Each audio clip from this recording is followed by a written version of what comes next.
Vidéo 3, la suite.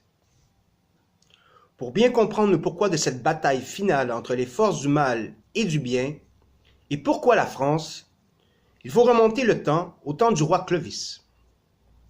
Clovis fut un roi païen mais juste, et après le miracle qui est arrivé après sa bataille très connue, lui et ses guerriers se convertirent au catholicisme, baptisés par le Saint-Évêque Saint-Rémy.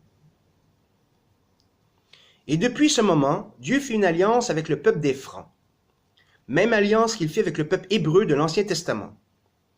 Donc la France devint le royaume choisi, élu d'entre tous les royaumes de la terre, et cela jusqu'à aujourd'hui.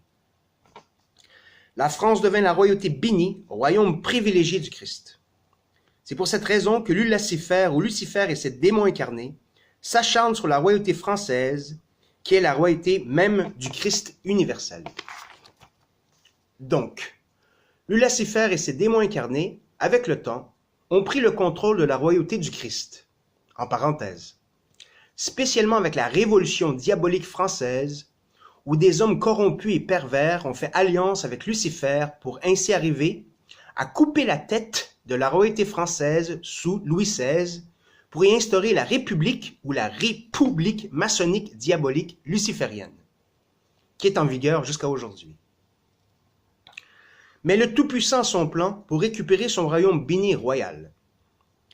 Il faut bien comprendre aussi que la ville de Blois, qui est en France, était la ville royale pendant des siècles et restera toujours la ville royale de la France. Il faut bien comprendre que tout se joue à Blois.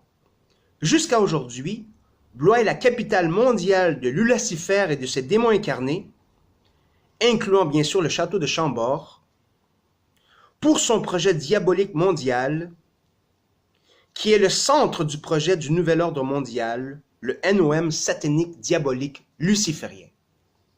Merci. À plus.